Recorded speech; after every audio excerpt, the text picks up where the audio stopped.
Well, hello. Welcome back. I am so excited to have Heather Zovnic. She is our student teacher this week and delivered an incredible lesson to our group coaching call, which we just got finished with. I have a little bit of a different background. We just arrived in Scottsdale, Arizona yesterday, so I have a foosball table as my background. You see that? Because every good Airbnb has a foosball table sitting right in the middle of what would be the living room. That's awesome. I love that. So, but here's where what I'll underscore is I love the fact that I can do this job from anywhere. And it's like today seeing our community being amongst all of these incredible people who have just rolled up their sleeves, willing to do the work to live this more optimized life is like it's so motivating, it's so rewarding. And then to remind myself you can do this from anywhere is just like, it's just so incredible. So thank you, Heather, for taking a little bit of extra time to share with our audience what it is that you taught today. Before we go there, I would love for you to just share, why did you decide to become a student teacher? What was it about kind of your journey within Self-Made You that had you raise your hand and said, yeah, I want to look into this? Yes, thank you. Well, first of all, thank you for having me. And I am thrilled to be part of the student teacher cohort. And I can explain why. When I first understood that you were going to start this student teacher program, I immediately said, I need to do that. I want to do that. And even though there's some apprehension there and anxiety around it, and even teaching today, you made a comment one time throughout my journey with Self-Made You that said, when the student is ready, the teacher appears. I don't always feel like I'm ready at this moment to be a teacher, to be the teacher. However, you also said what you need, you teach.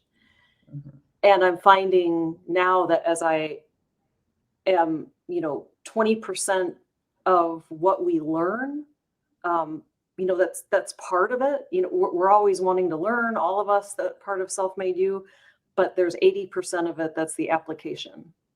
Mm-hmm. And it's that piece of it that I know I need. So I guess just me personally, I knew, you know what, I'm going to do the work. We always talk about that part of it that we can talk about in a minute, shifting from our primitive brain to our prodigy brain. It does take work. It's not just sitting and listening to all the great teachings that you have or that any program has. It's doing the work. So that's why I said, all right, I'm going to teach it, because if I teach it, I'll do it. Yeah. You know what? I literally could not have said that any better. Like, that's it. 80% of change comes from application. Mm-hmm. And the student teacher program forces your hand at application. Mm-hmm. Yeah. Very true. Okay. So tell us what it was that you taught today. Today, I gave a little bit of a summary of where we've been over the past couple of weeks as a student teacher cohort. But we really are shifting now, as you have been on listening, for the audience, that we've talked about the primitive brain and the saboteurs and that whole left side of our brain, that a lot of time, that's why we're here. That's where we sit, and we want to do that work to shift to the prodigy brain. So what we taught today, and as the culmination of my fabulous teacher cohort, they gave examples of one of the sage powers, which is part of our prodigy brain.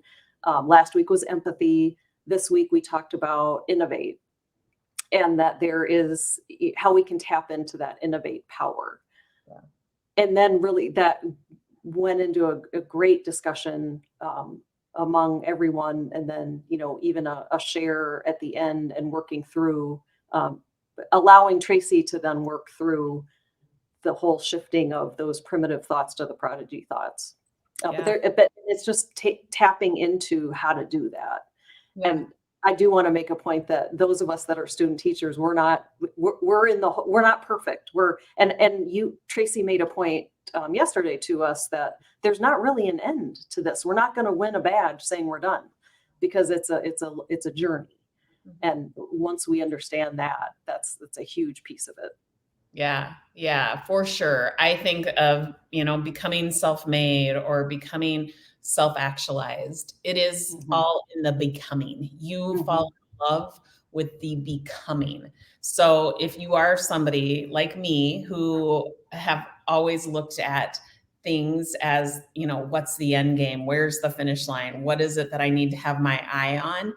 That is sometimes that can be a very defeating type thought, because where our primitive brain goes is, once I cross that finish line, then I'll be happy. So Mhm. think about how many times we thought, when I hit this certain weight, when I hit this certain status at work, when I hit this number in my bank account, then I'm going to be happy. Yes. Well, that can be a very defeating belief. And I challenge all of our students to recognize that that happiness is available to you right now. It's part of the journey. And when you start to understand how you are responsible for all of your results, meaning you control your results. You control what it is that you're thinking. You can control what it is that you're feeling. You can control what it is that you're doing. And ultimately, you can control your results.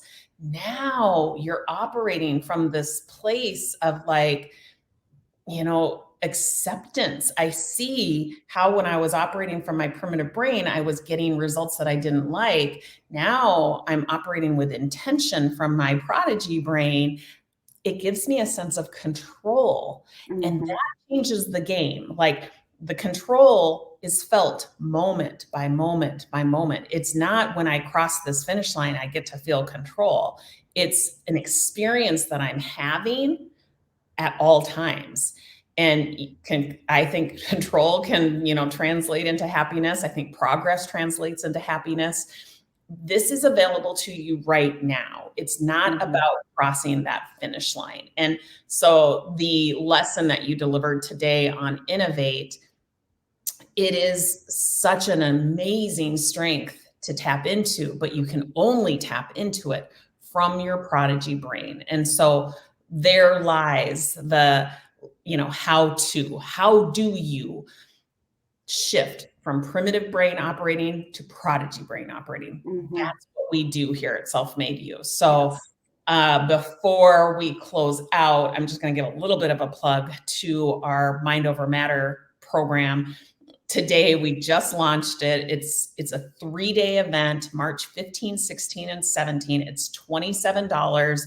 I am going to share exactly how to operate with self-control. It's a very simple system. We call it the self-control operating system. I'm going to take you from start to finish so that you come probably very curious, maybe feeling a little out of control, and you're going to leave by that 3rd day feeling in control. And that's not the best part. You're going to be feeling in control, and you're going to be confident that you can continue to create that feeling of control. So it's $27. It's my best work. And I would encourage anybody to go to our website, sign up for that. If you can't make it, it's going to be at noon Central Standard Time. You'll get the recordings, but well worth every penny. And so anything else, Heather, that That is great. Really, it's amazing the work that and the programs that you have put together, Tracy, because there are things that you'd think we would know at by the time we get into our 50s, but it's just amazing what you learn and how much happier you can truly be yeah, by going through this process. I agree. And we're all going through this process Yes. together. I think Yes. of us as, like, we've got our arms locked, and I always end my emails with becoming self-made together, because it Mhm. is really this journey of becoming. And I'm so grateful for the people I get to do it alongside of. So And thank if you. you can do it sooner than you get into your 50s, even better. That's the whole. Amen. Yeah. Amen. Yeah, I wholeheartedly agree. All right, guys. So Thank thank you, you for Tracy. being here. Yes, we will be back next week, and we'll share with you what our students learned.